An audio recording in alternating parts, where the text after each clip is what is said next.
لوگ رفع دین کرتے ہیں تو ان کو یہ دوسرے لوگ ایسے دیکھتے ہیں گویا کہ یہ جرم کر رہے ہیں، تو یہ جرم نہیں کر رہے ہیں، یہ بھی حدیث میں ہے۔ امام شافعی، احمد اور امام بخاری یہ ہمارے بزرگ فرماتے ہیں رفع دین ہے، رفع دین آخر تک ثابت تھا۔ یہ حضرات فرماتے ہیں کلپ کو کاٹو مت، پوری بات سنو۔ تو ایسی بات نہیں ہے کہ ہم ان سے کوئی بغض کریں یا حسد کریں، اور یہ جملہ بھی غلط ہے کہ مکہ اور مدینہ والے الگ نماز پڑھتے ہیں۔ مکہ اور مدینہ والے عرب جو کچھ کرتے ہیں حدیث میں ہے، اور جو کچھ ہم کرتے ہیں یہ بھی حدیث میں ہے، وہ بھی ٹھیک ہے، یہ بھی ٹھیک ہے۔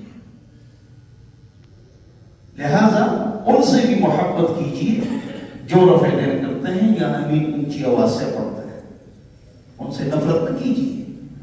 اب دوسری بات یہ ہے کہ ہم رفع دین کیوں نہیں کرتے ہیں، تو ہم کو تو اپنے دلائل معلوم ہونا چاہیے نا، دلیل ریفرنس ہم کو معلوم ہونا چاہیے تاکہ ہم پرسکون عبادت کریں۔ اب جو آدمی رفع دین کرتا ہے اس کو 3 روایتیں معلوم ہیں، جو رفع دین نہیں کرتا ہے اس کو 1 روایت بھی معلوم نہیں ہے، تو وہ تو امپریس ہوگا نا۔ تو یہ نہیں چاہیے کہ کوئی شافعی اور حنبلی رفع دین کرتے ہیں اور ہمارے دلائل سن کر اور ہماری طرف آ جائیں، نہیں، یا ہم رفع دین نہیں کرتے ہیں تو ہم اس طرف چلے جائیں، اس لیے کہ دونوں طرف روایتیں موجود ہیں۔ مصیبت یہ ہے کہ ہمارے علماء اور اہل حدیث علماء کرام دونوں غلط کرتے ہیں، دونوں غلطی پر ہیں۔ کیا عالم کو یہ تقریر کرنی چاہیے کہ بھئی وہ بھی حدیث میں ہے، لہذا ان کی نماز بھی ٹھیک ہے، ہر ایک یہ کا ہے، تو لڑائی ختم ہو جائے گی اور جوڑ پیدا ہو جائے گی۔ لڑائی جھگڑے مت کرو، دونوں باتیں حدیث میں ہیں، دونوں کے دلائل ہیں، پھر اپنے دلائل اہل حدیث بیان کرے، ادھر ہمارا عالم اپنے دلائل بیان کرے تو ٹھیک ہے۔ تو جب پہلے آپ یہ بات کر لیں گے تو لوگوں کی پریشانی ختم ہو جائے گی اور لوگ پرسکون عبادت کریں۔ دوسری بات جو ہے وہ رفع الیدین کے حوالے سے یہ ہے کہ امام ابو حنیفہ صحابہ کے درس میں بیٹھتے تھے، صحابہ کو دیکھتے تھے اور صحابہ سے احادیث بھی لی ہیں، اور امام مالک مدینہ کے مدرس ہیں، محدث ہیں۔ پہلے لوگ کہتے تھے اہل حدیث اور سب اصح الکتب بعد کتاب اللہ الموطأ، اللہ کی کتاب کے بعد اونچی کتاب موطأ ہے، یہ مشہور تھا۔ بخاری آ گئی کہ اصح الکتب بعد کتاب اللہ الصحیح البخاری، اتفاقی مسئلہ ہے۔ تو امام مالک مدینہ منورہ کے تعامل کو لیتے ہیں کہ مدینہ میں جو ہو رہا ہے میرا وہ مذہب ہے۔ اگر توجہ مدینہ منورہ میں کوئی عمل ہو رہا ہے اور اس کے خلاف صحیح حدیث بھی آ گئی تو میں نہیں مانتا ہوں، میں تعامل اہل مدینہ کو مانتا ہوں۔ کیوں؟ ابھی حضور کا انتقال ہو چکا ہے، صحابہ اور تابعین کا زمانہ ہے، تو مدینہ منورہ میں خالص دین ہے، لہذا ان کا جو بھی موقف ہے وہ میرا موقف ہے، چاہے اس کے خلاف میرے پاس مضبوط دلیل موجود۔ کون کہتے ہیں؟ اس لیے کہ وہ 70,000 افراد ان کے درس میں بیٹھتے ہیں۔ امام ابو حنیفہ فرماتے ہیں رفع دین ثابت تھا، سب کہتے ہیں رفع دین ثابت تھا، اب آخر تک رہا یا نہیں رہا اختلاف اس میں۔ امام مالک رحمۃ اللہ علیہ فرماتے ہیں کہ لا اعرف رفع الیدین، سوالات مت دو، اثر کا ٹائم ہے سوالات کا۔ لا اعرف رفع الیدین مدونہ کبریٰ، والدین کو فطرانہ نہیں دے سکتے ہیں، بیوی کو 3 طلاقیں دے، 3 ہو گئی، چاروں امام فرماتے ہیں، ٹھیک ہے نا۔ شیعہ اور حدیث حضرات فرماتے ہیں کہ 1 ہو۔ چلیے لا اعرف رفع الیدین، میں رفع الیدین نہیں جانتا ہوں، مدونہ کبریٰ، یہ نہیں فرماتا رفع الیدین نہیں ہے۔ 150 سال بعد امام شافعی، 204 سال بعد امام احمد، 256 سال بعد امام بخاری آتے ہیں، 256 سال بعد امام بخاری آتے ہیں۔ صحابہ کے درس میں بیٹھتے ہیں. حنیفہ نے 55 حج کی. فرمایا میں ایک مرتبہ حج پر آیا, بڑا مجمع لگا ہوا تھا, محمد مصطفیٰ کے ایک صحابی بیٹھے ہوئے تھے, اور جیسے میں مجمع میں بیٹھا تو میں نے صحابی سے یہ حدیث سنی, لا تظہر شماتۃ لأخیک فیعافیہ اللہ ویبتلیک, کہ اگر کسی مسلمان بھائی پر تکلیف ہو, مصیبت ہو, خوش نہیں ہونا, ورنہ وہ مصیبت اللہ اس سے ہٹا لے گا اور تجھے اس میں مبتلا کرے. یہ میں نے صحابی سے سنا, اس پر بہت ریفرنسز ہے, وہ موضوع نہیں ٹچ کرتے ہیں. دو امام فرماتے رفع دین نہیں. کون؟ حضور کے قریب صحابہ کے زمانے میں 150 204 256 سال بعد یہ ہمارے بزرگ, یہ ہمارے بڑے, یہ فرماتے رفع دین ہے. ہمارے بڑے, ان کے پاس بھی دلائل ہے, اب سن لیجیے. میں آپ سے پوچھتا ہوں, ہر مسلمان مجھے جواب دے سکتا ہے, جو باہر بیٹھے ہوئے ہیں, گلی میں چلنے والے, وہ بھی جواب دے سکتے ہیں, مسواک کا کتنا ثواب ہے؟ 70 درجے. تقر الصلاة التي يستاق عليها الى الصلاة التي لا يستاق عليها 70 درجة. پگڑی کا ثواب, جماعت سے نماز پڑھنے کا ثواب, مسجد میں آنا جانے کا ثواب, بولو ہے یا نہیں ہے؟ رفع دین پر کتنا ثواب ملے گا؟ کچھ بھی.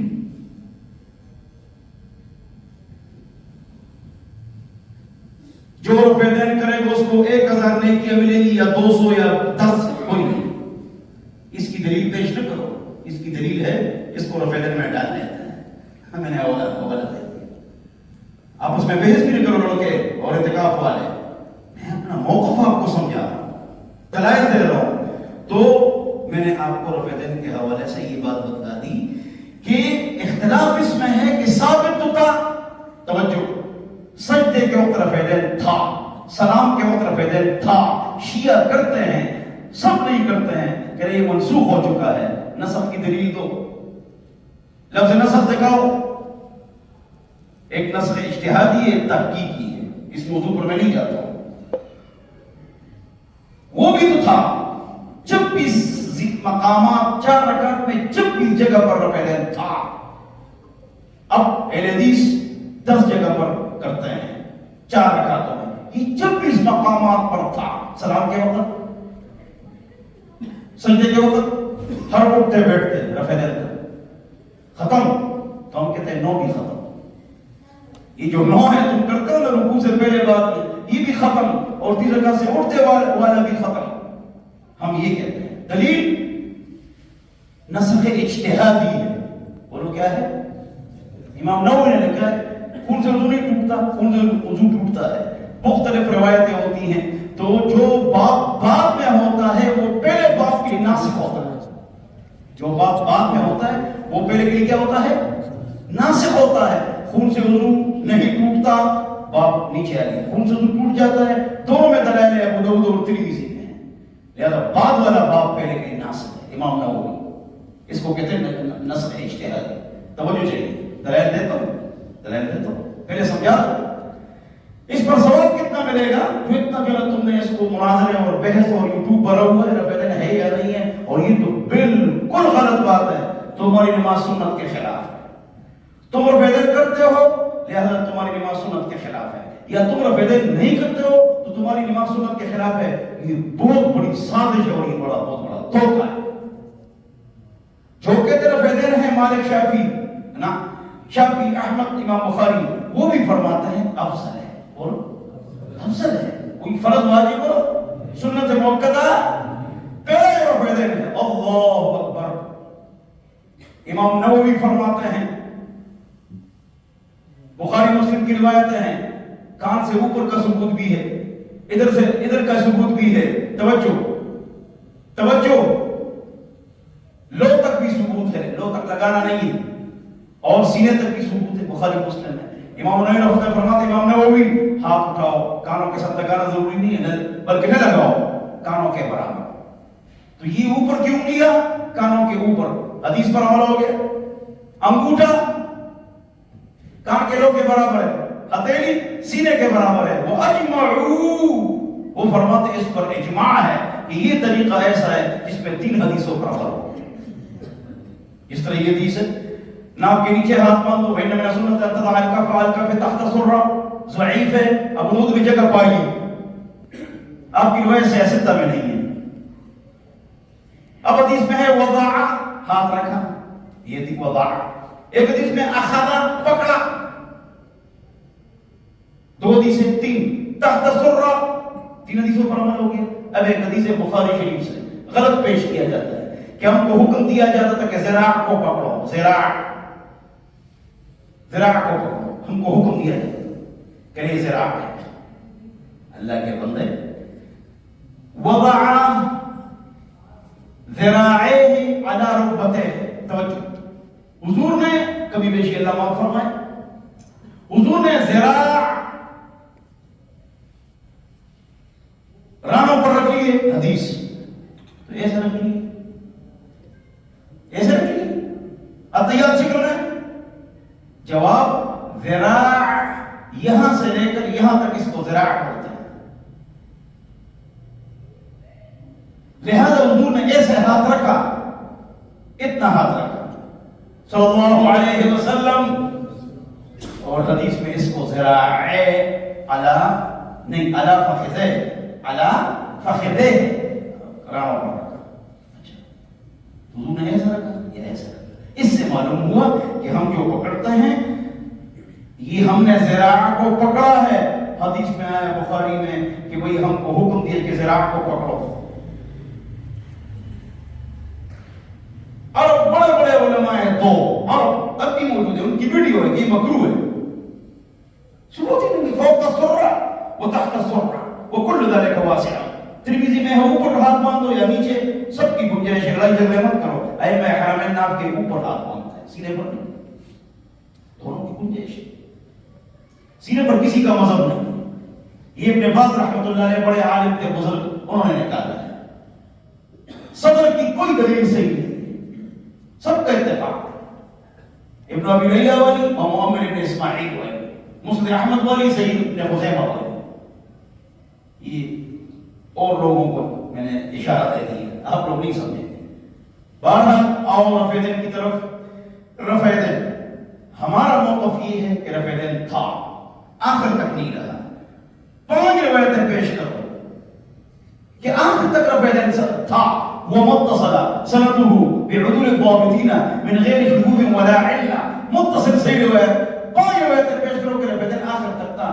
5 کروڑ انعام لے مجھ سے، لوگ اعلان کرتے ہیں لیکن دے نہیں سکتے ہیں۔ میں نواب مولوی میں دے سکتا ہوں، مولویت میں جو مالدار بن جائے وہ غلط ہوتا ہے۔ میں باپ دادا سے میں دے سکتا ہوں، الحمدللہ، کوئی پیش نہیں۔ ہم اپنے دلائل دے رہے ہیں، سمجھا رہے ہیں اپنے دوستوں کو کہ وہ جو نماز پڑھ رہے ہیں، پڑھے وہ پہلے ہو کر پڑھے۔ اللہ ہم سب کو سمجھ عطا فرمائے۔ اب بخاری میں 2 روایتیں ہیں رفع دین کی، جو حضرت ہمارے بزرگ فرماتے ہیں، ایک مالک بن حویرث، ایک ابن عمر۔ یہ 2 مسلم میں بھی ہے، اس میں ایک اضافہ ہے، وائل بن حجر۔ 3 روایتیں ہو بس، 3 بخاری مسلم میں 3، ایک آدمی بخاری میں 11 ہے، میں نے کہا 2 ہے، کہ مسلم میں 15 ہے، میں نے کہا 3 ہے، بس پتہ ہی نہیں۔ رفع دین پر 500 صحابہ یا 500 روایتیں، سینکڑوں روایتیں رفع دین پر، اور یہ متواتر ہے اور یہ مشہور ہے اور یہ سید۔ اللہ کے بندے، یہ جو پہلا رفع دین ہے یہ متواتر ہے، یہ متواتر ہے۔ پہلے جو رفع دین ہے کانوں کے ساتھ ہاتھ لگانا ضروری نہیں ہے، نہ ہے، لہذا یہ متواتر ہے۔ اس پر کافی روایتیں ہیں، اس پر سینکڑوں روایتیں ہیں، یہ مشہور ہے، یہ متواتر ہے، اس پر دنیا جہان کی روایتیں ہیں۔ یہ حوالے کدھر کے لیے پیش کرتے ہیں؟ یہ جو رکوع سے پہلے اور بعد میں کرتے ہیں، وہ پہلے والے حوالے جو ہے نا وہ ادھر فٹ کرتے ہیں، نہ صرف 3 روایتیں مسلم کے لیے، 2 روایتیں بخاری میں جواب دیتے ہیں۔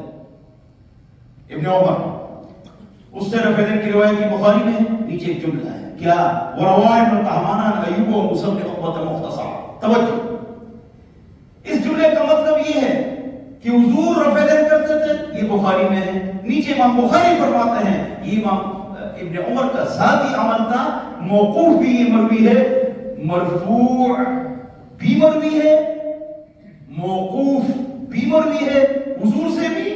کہ جلدی بیٹھ جاؤ، ماحول میں خراب ہوا، حضور سے بھی مروی ہے، حضور سے بھی مروی ہے، اور یہ ابن عمر کا ذاتی عمل ہے، یہ بخاری میں تو ہے، ذاتی عمل ہے ابن عمر کا۔ امام ابو داؤد فرماتے ہیں صحیح انہ لیس بمرفوع، ابن عمر کا ذاتی عمل ہے یا حضور کا عمل ہے، دونوں روایتیں موجود ہیں، لیکن صحیح ابن عمر سے موقوف ہے کہ اس کا ذاتی عمل ہے، کہ حضور اکرم صلی اللہ علیہ وسلم سے۔ ابن عمر کا جواب ہو گیا۔ دوسرا جواب المصنف، امام بخاری کے استاد کی کتاب ہے حدیث کی، اس میں امام ابن عمر کا شاگرد کہتے ہیں صحیح تو ابن عمر عشر سنین، امام بخاری کے استاد کی کتاب روایت پیش کر آگے۔ دوسری روایت مالک بن حویرث کی ہے، مالک بن حویرث سے روایت مروی ہے، بخاری میں ہے، توجہ چاہیے صاحب، وہ اس طرف گاڑی میں کرو جلدی، تم اعتکاف کرو صاحب، اس طرف گاڑی میں کرو جلدی، میرا بیان ہے، بھاگ کے جاؤ نا، کتنا آرام سے اٹھ گئے اور کتنا آرام سے جا رہے ہیں، کیسے نہیں بنے؟ میں کیا بتا رہا تھا، بولو۔ مالک اس روایت مروی ہے، لوگ تفصیلات نہیں سمجھتے ہیں، وہ تفصیلات بتاتے ہیں۔ یہ مالک بن حویرث کون تھے؟ توجہ چاہیے، یہ دو بھائی تھے، امام بخاری فرماتے ہیں دو بھائی تھے، میں کہتا ہوں چچزاد بھائی تھے۔ کیا تھے؟ چچزاد بھائی تھے، آئے تھے حضور کے ساتھ 20 دن رہے، 21 دن نہیں رہے، بخاری میں یاد کرنا سفر، یاد کرو نا، یہ کتنے رہے عرصے؟ 20 دن رہے، 21 دن بخاری میں کیا ہے کہ 20 دن رہے، 21 دن نہیں رہے، یہ میں کہتا ہوں تاکہ پکا ہو جائے کہ یہ مسافر صحابی ہے، پکا یہاں کا رہنے والا صحابی نہیں ہے، مسافر ہے۔ چلے گئے، کہاں چلے گئے؟ اپنے علاقے میں۔ حضور نے فرمایا لا سافرتما فأذن وأقيما وليؤذنكم أحدكم وصلوا كما رأيتموني أصلي وليؤمكم أكبركم، بخاری، اور کما قال نبی صلی اللہ علیہ وسلم، تم دونوں جاؤ اذان کہو، ایک آدمی اقامت کہے اور میری طرح نماز پڑھو، میری طرح نماز پڑھو، اور تم میں سے جو عمر میں زیادہ ہے وہ نماز پڑھائے۔ کیوں؟ دونوں کا علم برابر تھا، 20 دن دونوں کا ہے، تو یہ حدیث ہے۔ صلو کما رأیتمونی اصلی، اس طرح نماز پڑھو کہ جس طرح مجھے نماز پڑھتے دیکھا ہے تم نے۔ یہ بہت پیش کی جاتی ہے روایت، پوری روایت میں نے عربی میں آپ کو سنائی، کس سے روایت ہے اس کی ہسٹری آپ کو بتا دی کہ یہ کون ہے، 20 دن حضور کے پاس آئے۔ توجہ چاہیے جی، عورت اور مردوں کی نماز ایک جیسے ہے، دلیل صلو کما رأیتمونی اصلی، حضور نے مرد اور سب کو کہا ہے صلو کما رأیتمونی اصلی۔ میں کہتا ہوں اس کے ساتھ ایک اور جملہ بھی ہے وَلْيُؤَذِّنُكُمْ أَحَدُكُمْ، تم میں سے ایک اذان کا ہے تو عورت اذان بھی کہے گی۔ اگر یہ جملہ عورتوں کے لیے ہے تو یہ جملہ بھی عورتوں کے لیے عام ہے کہ عورت بھی اذان کہے گی۔ جی عورت اذان میں مرد کی طرح نہیں ہے، تو ہم کہتے ہیں نماز میں عورت مرد کی طرح نہیں ہے۔ صلو کما رأیتمونی سناتا ہے، پوری روایت نہیں سناتا۔ اگر یہ عام ہے تو یہ بھی عام ہے، اگر یہ خاص ہے تو یہ بھی خاص ہے۔ دونوں میں کوئی فرق ہے، عورت دوپٹہ پہنے گی، پیچھے کھڑی ہوگی، مرد دوپٹہ مرد کے نہیں ہے، جب پیچھے کھڑا ہوگا۔ مرد اور عورت کی نماز میں فرق کہ کوئی دلیل نہیں ہے، عورت آہستہ امین کہے، مرد اونچی آواز سے امین کہے، اہل حدیث رات فرماتا ہے کوئی دلیل نہیں۔ یہی دلیل ہے کیا؟ عورت کو پردے کا حکم ہے، ورنہ خاص دلیل کوئی نہیں۔ لے دلیل ہے کروڑوں کے لے کہ عورت آہستہ امین کہے، کہاں لکھا ہوا ہے؟ کوئی دلیل دنیا میں۔ تو اسی طرح ہمارے پاس دلائل ہے 25 کہ عورت اور مرد کی نماز میں فرق ہے۔ یہ وہ ضعیف ہے جی، تو ہم بھی فرض واجب سنت نہیں کہتے ہیں، کیا کہتے ہیں؟ مستحب ہے، مرد اور عورت کی نماز میں فرق مستحب ہے، ہم بھی کوئی فرض واجب سنت نہیں کہتے۔ اللہ ہم سب کو سمجھتا ہے۔ وضو سے پہلے بسم اللہ، اہل حدیث کے ہاں یہ فرض ہے، یہ حدیث ضعیف ہے، خود فرض ثابت کرتے ہیں ضعیف سے۔ لم نجد حدیثا صحیحا علی البسملة قبل الوضوء، امام احمد فرماتے ہیں وضو سے پہلے بسم اللہ کی کوئی حدیث صحیح نہیں، اور کہتے ہیں فرض ہے، خود صحیح حدیث سے فرض ثابت کرتے ہیں۔ اگر ہم 25 حدیث سے استحباب ثابت کریں تو ہم آہ بھی کرتے ہیں تو ہو جاتا ہے بدنام، ہم آہ بھی کرتے ہیں تو ہو جاتا ہے بدنام، خود قتل بھی کرتے ہو تو چرچا نہیں ہوتا۔ اللہ ہم سب کو سمجھ عطا فرمائے، عقل عطا فرمائے۔ تو میں آپ حضرات کے سامنے عرض کر رہا تھا کہ دلائل، مالک کی دلیل آ گئی، یہ ناجائز ہے، تعلیم ہے، یہ جائز ہے، عورت بھی اس طرح امام کو لقمہ دے اگر نماز میں کھڑی۔ مالک کی ہسٹری بتا دی، ایک آدمی نے مناظرے میں میرے سامنے یہ حدیث پیش کر دی، میں نے کہا طاہر علیہ السلام کیسے ہیں؟ اچھا چلو اللہ کو عزت ہے. قاری طاہر صاحب کو پوری دنیا کے اونچے نعت خوانے ٹی وی ریڈیو میں ماشاءاللہ ایک نعت ابھی پڑھیں گے لیکن میں بھاگ جاؤں گا ملوں گا نہیں ان سے، میرا پروگرام ہے کہیں پر. توجہ چاہیے، کیا میں بتا رہا تھا؟ مالک رحمت مالک، ہم کہتے ہیں مالک کی روایت کو مانتے ہیں، مناظرے میں آپ نے پیش کر دی بار تبن ٹیلی فون پہ بندے کو بار تبن گزرانا پڑے، ٹیلی فون آئے تو باہر نکل جاتا ہے. میرا جو دنیا جہان کے فون آتے ہیں میں نے بند کیا ہوا ہے. امام مالک نہیں، مالک ابن انس صحابی رضی اللہ عنہ، مالک بن انس، انس بن مالک دونوں ہیں، ٹھیک ہے نا جی. اچھا تو مالک بن حویرث یہ جو راوی ہے تو وہ کہتے ہیں اسی روایت کہ حضور نے سجدے کو طرف دین کیا ہے. بولو حضور نے سجدے کو طرف دین، ان سے مروی ہے کہ حضور نے سجدے کو طرف دین کیا ہے. اے لوگ مالک کی روایت پیش کرتے ہیں بخاری مسلم سے، جی اس میں سجدے کو طرف دین کا ذکر ہے، وہ کرو نا. نہیں وہ نہیں کرتے ہیں. کیوں؟ یہ شروع زمانے کی بات ہے. ہم کہتے ہیں پوری روایت شروع زمانے کی ہے، ورنہ پھر اس پر بھی عمل کرو، سجدے کی طرف دین پر بھی عمل کرو. قوت کرو. اللہ ہم سب کو سمجھ عطا فرمائے، عقل عطا فرمائے. مالک بن حویرث جواب ہو گیا. اگر اس روایت پر عمل کرنا ہے تو سجدے کی طرف دین پر عمل کرنا پڑے گا، ورنہ اس میں ہے اور وہ روایت مشہور بھی ہے، متواتر بھی ہے. ان کا علامہ البانی کہتا ہے اس پر عمل کرنا چاہیے اور حدیث عمل نہیں کرتا ہے. چلیے آگے چلیے. مالک بن حویرث کیا ابن عمر بچوں کے سب میں کھڑے ہوتے تھے اور رفع دین چھوڑ دیا تھا. مالک مسافر 20 دن صحابی، 20 دن کا صحابی. اور آگے چلیے وائل بن حجر یہ شہزادہ تھا، یہ آئے ہیں رفع دین کو روایت کیا ہے. مسلم شریف میں اس کی روایت ہے. ابن عمر اور مالک کی روایت بخاری مسلم دونوں میں، وائل کی صرف مسلم شریف میں ہے. اس میں یہ ہے کہ اس نے رفع دین کیا ہے اور مسلم شریف میں ہے اور صحیح روایت ہے. تو کرو نا. جواب یہ دو بار آئے. کیا پہلی مرتبہ ہے رفع دین تھا، جب دوبارہ آئے رفع دین نہیں تھا. دلیل ثم آتے تو میں پھر دوبارہ آئے، شہزادہ تھا یہ، دوبارہ آئے. فرأیتهم میں نے صحابہ کو دیکھا یرفعون ایدیہم فی افتتاح الصلاۃ، صرف شروع میں رفع دین کرتے. یہ ہماری دلیل، یہ ابو داؤد میں ہے. کس میں ہے؟ ابو داؤد میں ہے. تو میں آپ حضرات کے سامنے یہ عرض کر رہا تھا کہ ہماری دلیل کیا ہے. ابن مسعود سے ایک قولی روایت بن رہی ہے، قولی وہ ضعیف ہے.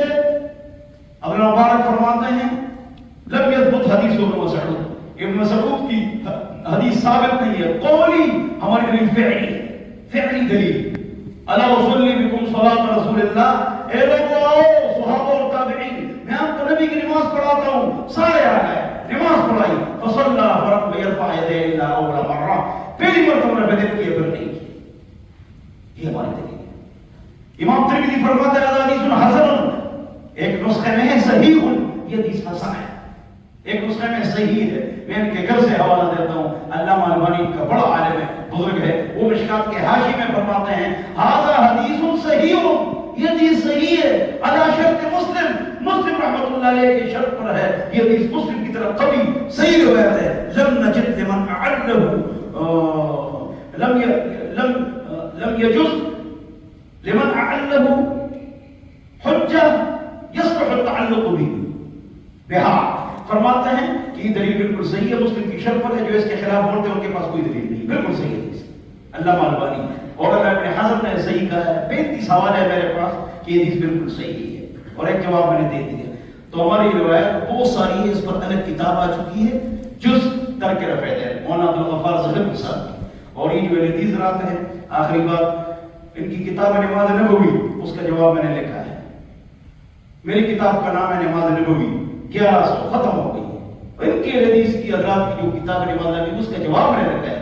اہل حدیث میں تقسیم کی ہے. حدیث سے خوش ہوئے ہیں، یعنی کہ خفا ہوئے ہیں. میں نے شروع میں یہی بات کی ہے کہ ہمارا آپ جو نماز پڑھتے ہیں حدیث سے ثابت ہے، لہٰذا ہمارا آپ سے کوئی لڑائی نہیں ہے کہ ہم آپ سے مناظرہ کریں.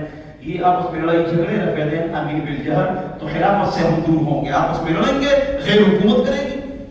لہذا علامہ محمد جوناگڑھی تفسیر جو سعودی سے چلتی ہے اس میں بھی ہے، اور علامہ البانی نے بھی لکھا ہے کہ نماز کے فرائض اور سنن کو یاد کرنا چاہیے. دیکھو، اور یہ خود بھی کہتے رہے دن سنت ہے، اونچی آواز سے سنت ہے، اور امام کے پیچھے سورہ فاتحہ فرض ہے. تو ہمارا سوال یہ ہے کہ نماز میں کتنے فرائض ہیں، کتنی سنتیں اور کتنی مستحبات ہے. ہم کہتے ہیں 13 فرائض ہے، 14 واجبات ہے، 22 سنت ہے، 18 مفسدات ہے، 54 مستحبات ہے، 54 مکروہات ہے. ہمارا دین کامل ہے. لہذا آپ ایک ایک چیز کو فرض سنت کہتے ہیں. بتاؤ نماز میں کتنے فرائض، کتنی سنت ہے، تعداد بتاؤ. زمین اوپر ہو سکتی ہے، آسمان نیچے آ سکتا ہے. اس کا جواب قیامت تک نہیں آ سکتا، قیامت تک نہیں آ سکتا ہے کہ وہ یہ بتائے کہ نماز میں کتنے فرائض ہیں، کتنے واجبات ہیں، کب سجدہ سہوا ہے، تعداد کتنی سنتیں ہیں. اللہ ہم سب کو سمجھ عطا فرمائے، اللہ ہم سب کو عمل عطا فرمائے، اللہ ہم سب کو اتحاد اور اتفاق نصیب فرمائے.